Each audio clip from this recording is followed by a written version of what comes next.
आपके 4-5 बहुत ज़रूरी सवालों का जवाब। पहला सवाल ये हो सकता है कि 2 ढाई घंटे मीटिंग क्यों देरी से जो है वो ख़त्म हुई? इंतज़ार क्यों करना पड़ा? प्रेस कॉन्फ्रेंस इतनी लेट क्यों हुई? आपके दूसरे सवाल संजू सैमसन के साथ क्या डिस्कशंस हुए? संजू सैमसन को लेकर के क्या डिस्कशंस हुए? क्या उनके नाम की चर्चा हुई? अगर हुई तो किसके नाम की तरफ हुई और क्या चर्चा हुई?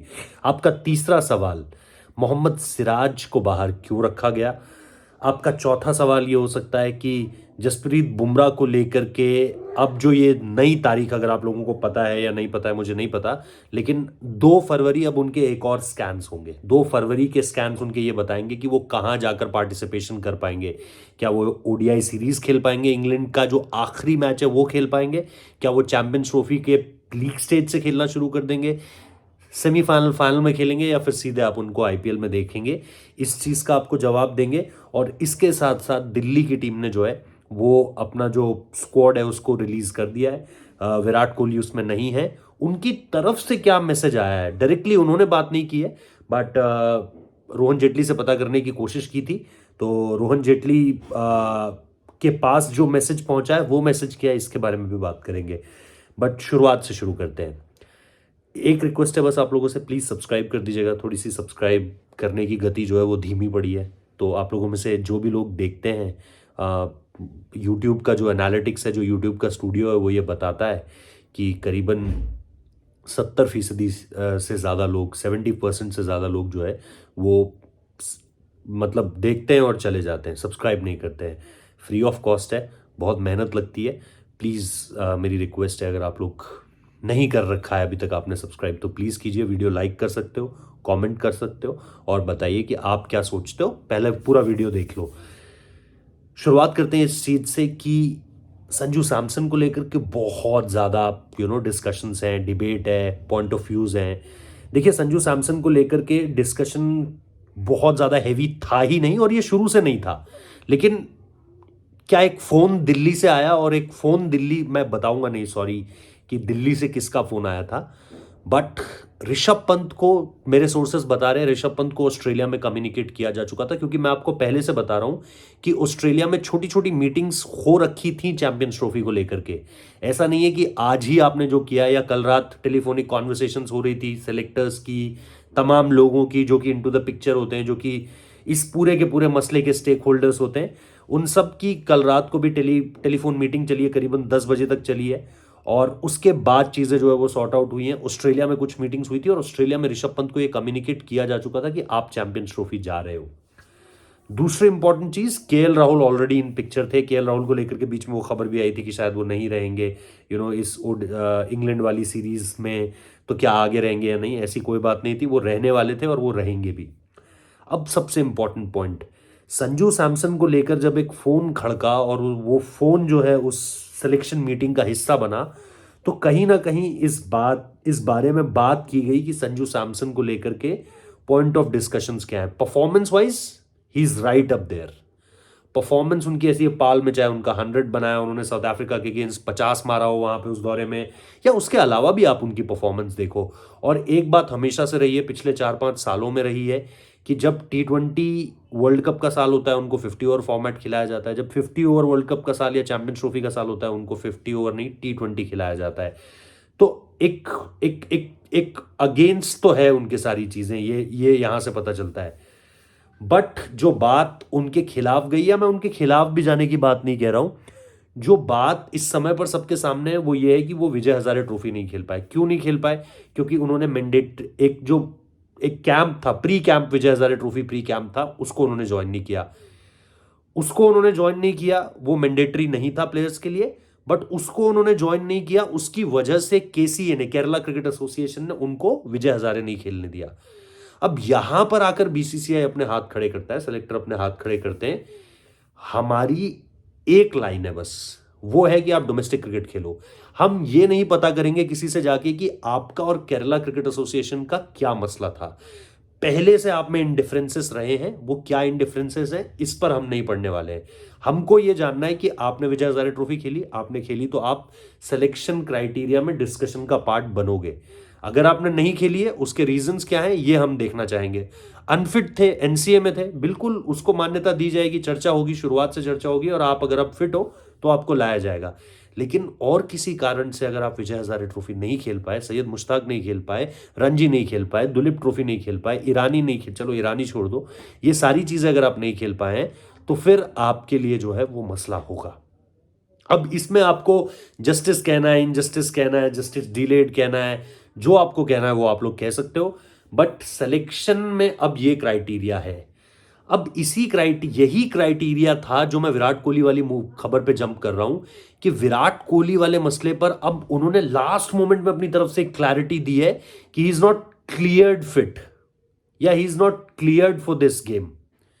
ये उन्होंने एक थर्ड पर्सन की तरफ से मैसेज जो है वो डीडीसीए के पास पहुंचा दिया है कि ये सिचुएशन है और इस सिचुएशन के साथ जो है मैं इस गेम को नहीं खेल पाऊंगा। तो 23 वाला गेम लास्ट मोमेंट पे उनकी तरफ से क्लैरिटी आई है, वरना कल तक जो हम पता कर रहे थे उसमें डीडीसीए को कुछ पता नहीं था कि विराट आएंगे या विराट नहीं आएंगे। ये जो उन्होंने क्लैरिटी दी है सिर्फ इस वजह से दी है कि कहीं, और मतलब ये फिर बीसीसीआई और सिलेक्शन कमेटी के हाथ में होता कि वो विराट कोहली को ड्रॉप ना कर दें इंग्लैंड सीरीज के लिए। हालांकि अगर वो कर देते तो फिर ये अपने आप में एक वो चीज हो जाती कि भाई अब स्टार पावर नहीं चलती है। आप अगर संजू सैमसन, ईशान किशन, श्रेयस अय्यर को ड्रॉप कर सकते हो, इस तरीके से सिलेक्शन क्राइटेरिया से हटा सकते हो, तो फिर आप विराट कोहली की तरफ भी वो फैसला ले सकते हो। बट लास्ट मोमेंट पे विराट कोहली का ये कहना, अब मैं ये सारी चीजें जो है वो चेयरमैन सेलेक्टर पर छोड़ता हूं, टीम मैनेजमेंट पर छोड़ता हूं और बीसीसीआई पर छोड़ता हूं कि क्या वो इसको, क्योंकि ना इस पे देखो ना बीसीसीआई की तरफ से कुछ ऑफिशियल है, ना डीडीसीए की तरफ से कुछ ऑफिशियल है, ना विराट कोहली की तरफ से कुछ ऑफिशियल है। ये सिर्फ अभी रिपोर्ट्स है जो मैं आपको बता रहा हूं कि जो नेक स्प्रेन था वो भी सिडनी टेस्ट के दौरान तक नहीं हुआ था। जो एक रिपोर्ट आई थी कि सिडनी टेस्ट के दौरान उन्होंने कुछ इंजेक्शन नहीं लिया, कुछ नहीं हुआ, उसके बाद हुआ है जो कुछ हुआ है 8 तारीख या 9 तारीख के आसपास। तो कुल मिलाकर के अगर आप देखोगे तो अगर विराट कोहली की तरफ से वो क्लैरिटी नहीं आती और सिर्फ पर्सनल रीजन की वजह से वो भी निकल जाते और ये गेम नहीं खेलते, उनके खिलाफ भी नियम और कायदा तो यही कहता है कि उनके खिलाफ भी एक्शन लिया जाना चाहिए था। लेकिन शायद वो इस लास्ट मोमेंट क्लैरिटी देकर बच गए हैं। ये हमें जून में पता चलेगा जब आपकी इंग्लैंड सीरीज सेलेक्ट होगी। इंग्लैंड सीरीज के लिए जब टीम सेलेक्ट होगी तो उसमें पता चलेगा कि क्या हुआ है क्या नहीं। क्योंकि ऑब्वियसली हम रणजी ट्रॉफी की बात कर रहे हैं, रणजी ट्रॉफी को लेकर आप रेड बॉल क्रिकेट की तरफ बात कर रहे हैं, या फिर अगर शायद पता लगना होता तो यहां पर भी पता चल जाता, तो वहां पर क्लैरिटी थी तो शायद वो चीज आपको बचती हुई नजर आई। अब मोहम्मद सिराज को लेकर के क्या हुआ, एक बात मैं आपको बता सकता हूं कि इस चीज को लेकर के डिस्कशंस मैंने बहुत पहले भी आप लोगों को बताया था। अर्शदीप जो है इन कंटेंशन है। ये लोग बहुत लंबे समय से ऐसे बॉलर्स ढूंढ रहे थे जो ओल्ड बॉल के साथ लंबे स्पेल वाले गेम में, यानी मैं T20 नहीं ओडीआईस की बात कर रहा हूं, डेथ ओवर्स में अच्छी बॉलिंग कर सके। अर्शदीप का सैंपल साइज बहुत ज्यादा नहीं है, लेकिन हाई परफॉर्मेंस गेम या ये कहें कि हाई प्रेशर गेम में उनको गेंदबाजी करनी आती है। 2 वर्ल्ड कप्स खेल चुके हैं, एशिया कप खेल चुके हैं, तो उनको पता है कि हाई प्रेशर गेम में किस तरीके से डिलीवर करना है। थोड़ा सा इनडिसिप्लिन का इशू है। इनडिसिप्लिन मतलब वाइड्स और नो बॉल्स बहुत ज्यादा डालते हैं, वो अगर इन कंट्रोल है, इन चेक है, तो आपके पास एक अच्छा लेफ्ट आर्म सीमर है जो बॉल को मूव कर सकता है, किसी भी स्टेज में आके गेंदबाजी कर सकता है। डिस्कशन हुआ इस बात पर, और इसके साथ साथ इस बात पर भी डिस्कस हुआ कि आपको एक फास्ट बॉलर आप कम तो नहीं ले जा रहे हो, या आपको एक स्पिन हैवी अटैक के साथ जाना है या सीम हैवी अटैक के साथ जाना है। क्योंकि बुमराह की फिटनेस का भी आपको पता नहीं है, और जैसा मैंने बताया कि बुमराह को लेकर के भी है कि 2 फेब में उनके कुछ स्कैन्स होने हैं अभी, और अगले हफ्ते तक शायद वो एनसीए जा सकते हैं। इसको लेकर के भी पूरी क्लैरिटी नहीं है, लेकिन वो जा सकते हैं, और उसके बाद फिर आप तय करोगे कि क्या करना है और क्या नहीं, क्योंकि 11 फरवरी तक आप स्क्वाड में चेंज कर सकते हो। अब आइए उस बात पर वापस कि आपको आपके डिस्कशन किस तरीके क्यों हुआ, ये मीटिंग इतनी लंबी क्यों हुई। पहली चीज, आप कल टेलीफोनिक कॉन्वर्सेशंस में अपनी 15 को 0 इन कर चुके थे। आज आपको उन 3-4 नामों पर, देखो 15 में से 10 या 11 खिलाड़ी तो अपने आप को खुद ही चुन लेते हैं। रोहित शर्मा पर आपको डिबेट नहीं करनी है, शुभमन पर डिबेट नहीं करनी है, आपको विराट पे डिबेट नहीं करनी है, केएल पे डिबेट नहीं करनी है, आपको श्रेयस पे डिबेट नहीं करनी है, हार्दिक पे डिबेट, ऐसे करके बुमराह, शमी, इन सब पे आपको डिबेट थोड़ी करनी है। मुश्किल से वो 3-4 खिलाड़ी थे। जडेजा को लेकर डिस्कशंस हुई हैं कि आप 4 स्पिनर्स के साथ जाओगे या फिर 4 पेसर्स को ले, प्रॉपर 4 पेसर्स, हार्दिक को ऐड कर दो तो 4 पेसर्स हो जाते हैं, बट प्रॉपर 4 पेसर्स को आप लेकर जाना चाहते हो। इन्होंने कहा नहीं, हम ज्यादा स्पिनर्स लेकर जाएंगे। तो Jaddu at the very last moment पर आए, वॉशिंगटन, अक्षर और कुलदीप ये पहले से पिक थे। जडेजा पर आपने डिस्कशंस किए हैं कि जडेजा को हार्ट एक डिस्कशन पॉइंट ऑफ पे आप लाए हो कि अगर जडेजा नहीं होते तो आप देख सकते थे कि सिराज का नाम वहां पर आ जाता, या फिर हर्षित राणा को आप ऊपर कर देते, ट्रैवल रिजर्व की जगह से निकालकर ऊपर कर देते। तो ये चीजें वहां पर थी। मैं अभी भी मानता हूं कि ये जो स्क्वाड है हमारा, ये थोड़ा सा बैलेंस इसमें आ जाता अगर आपके पास एक फास्ट बॉलर और होता, क्योंकि शमी 1.25 साल बाद वापसी कर रहे हैं। कैसा करेंगे लॉन्ग रन में आपको नहीं पता है अभी, वहां पर जाकर उनकी बॉडी कैसे रिएक्ट करेगी। हालांकि यहाँ इंग्लैंड वाली सीरीज में वो खेलते हुए दिखाई देंगे। बुमराह का भी आपको पता नहीं है, तो आपके पास बचते हैं 2 पेसर्स, एक आपके पास अर्शदीप बच जाता है, एक आपके पास हार्दिक बच जाता है। तो ये थोड़ा सा आपको हल्का करता है। तो मेरे हिसाब से ये एक पार्ट है जहां पर आप हल्के से थोड़े से कमजोर पड़ते हुए नजर आ रहे हो। बट आपके पास 4 स्पिनर्स हैं। रविंद्र जडेजा मैं मानता हूं कि 10 ओवर की क्रिकेट में एज अ बॉलर कंट्रीब्यूट करके दे सकते हैं, बट एज अ फिनिशर सवाल है उनके ऊपर। वॉशिंगटन सुंदर विद द बॉल कंट्रीब्यूट कर नहीं दे रहे हैं, विद द बैट वो अच्छे हैं, बट विद द बॉल वो कंट्रीब्यूट कर नहीं दे रहे हैं। कुलदीप यादव आपको कॉन्फिडेंस देते हैं और अक्षर पटेल आपको कॉन्फिडेंस देते हैं। अक्षर पटेल से भी आपको विकेट ज्यादा चाहिए, विकेट और चाहिए।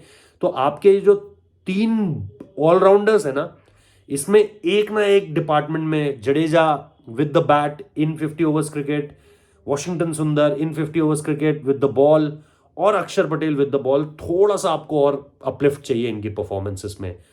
बाकी तो फिर देखते हैं क्या होता है। तो ये कुछ मुद्दे थे जिन पर आज आकर डिस्कशन हुआ, लंबा डिस्कशन हुआ। संजू को लेकर के डिस्कशन हुआ कि संजू को रखें या किस तरीके से, अगर संजू आते हैं तो फिर कौन बाहर जाएगा, क्योंकि ऑलरेडी आप ऋषभ और केएल को पहले ही कम्युनिकेट कर चुके थे।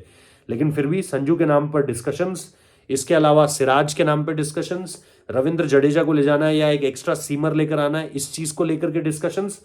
और इसके साथ साथ फिर जाहिर सी बात है आपका जो एक ओवरऑल कॉम्बिनेशन था, उन सारी चीजों को लेकर के भी खासी चर्चा हुई है।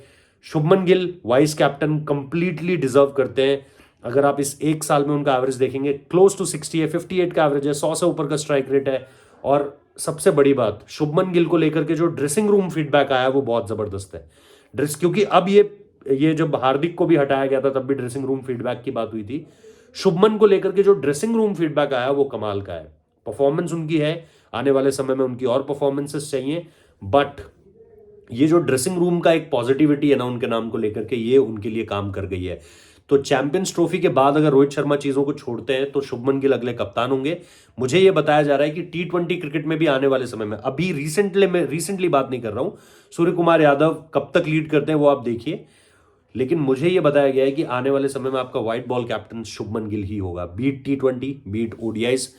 अभी मेरे को पता है आप लोग बोलेंगे जगह कहां बनती है क्या होगा, बट थोड़ा सा वक्त दीजिए। T20 में मैं अभी बहुत जल्दबाजी की बात नहीं कर रहा हूं, बट वक्त दीजिए, सारी चीजें होती हुई आपको दिखाई देंगी। 13 तारीख को मैंने ये ट्वीट किया था और आज ये चीज जो है आपको अजीत अग्रकर ने बोल कर दे दी है। चलिए बहुत बहुत शुक्रिया, थैंक यू सो मच। ये बातें आपके सामने रखनी थी जो शायद थोड़ी सी अनटोल्ड थी। सारी चीजें हो चुकी हैं, विराट कोहली, सिराज, संजू सैमसन, इसके अलावा क्या चलता रहा 2-2.5 घंटे, और yes from Shubman Gill to each and everything, ये सारी चीजें होती हुई नजर आ रही हैं। Thank you so much for watching the video. Subscribe कर लेना यार, नोटिफिकेशन बेल प्रेस कर देना। थैंक यू, और कमेंट में बताओ what do you think about each of them.